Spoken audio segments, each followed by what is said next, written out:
This is not a reflection of our city, but unfortunately, this is our city right now. And we must put the pressure on law enforcement to make sure they're getting the illegal guns off our streets. We must make sure our public officials put more investment, and not only community organizations and youth organizations, but other communities that are impoverished, that are not getting the opportunities, that are not getting the access.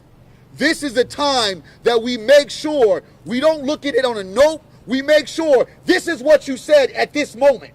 And we want that done today.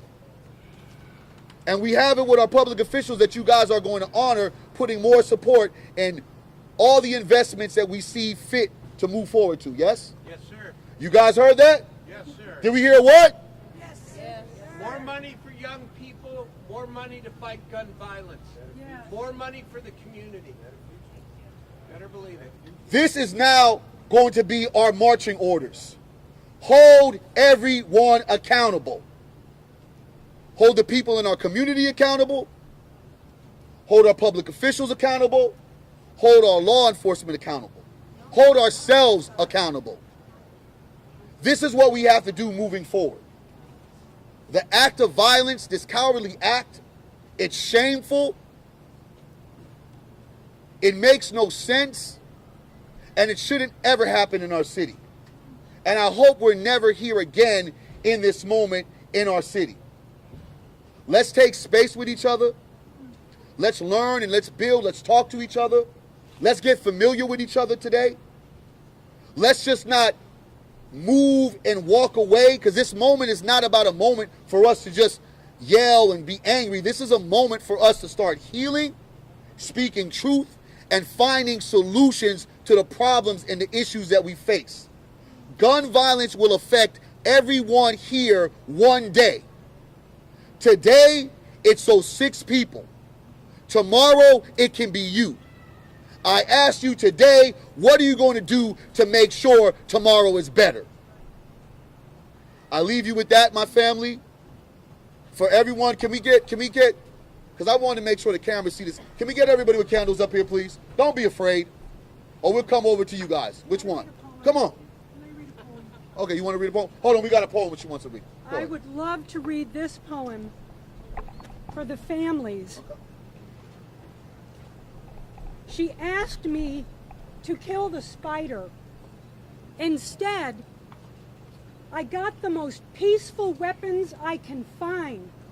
I take a cup and a napkin.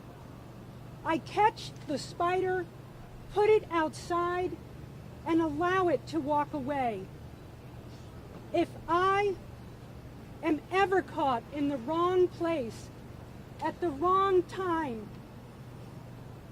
just being alive and not bothering anyone, I hope that I am greeted with the same kind of mercy. And that's given to us by Rudy Francisco. Mercy. Let us not seek vengeance heavy upon our heart, because peace is a verb. Peace is a doing thing. That's what we have to do. Find mercy for ourselves and others. Peace is a verb. Thank you. Just want to reiterate one of the council members that just told me, and I think this is a moment where we have to really look at it as we're angry and folks are frustrated at this situation that's happening.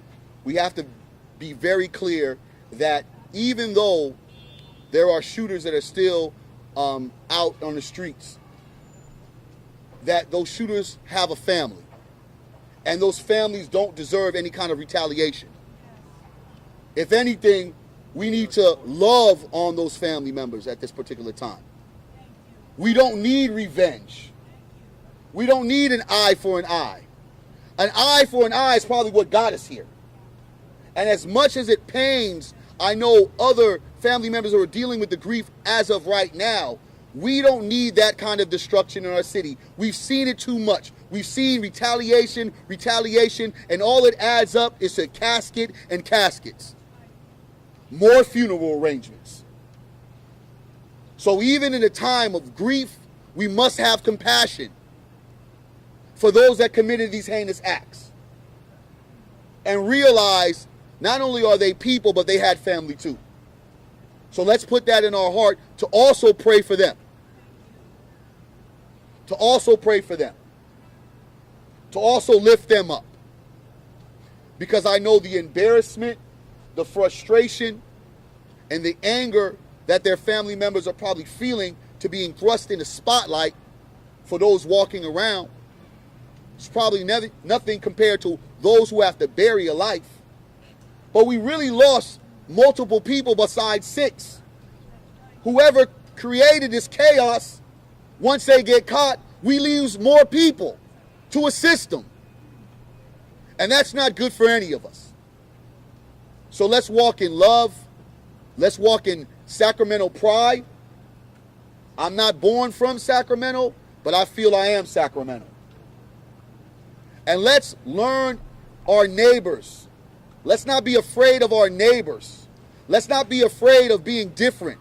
Let's not be afraid of having conversation. When this brother got up here, I'm sure someone in the back was like, what is he going to say?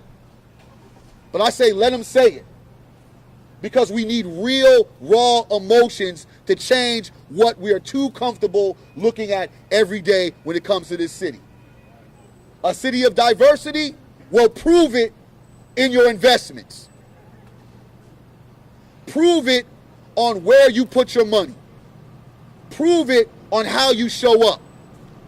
And prove it on the policies that you make. We are the change people, and we are Sacramento.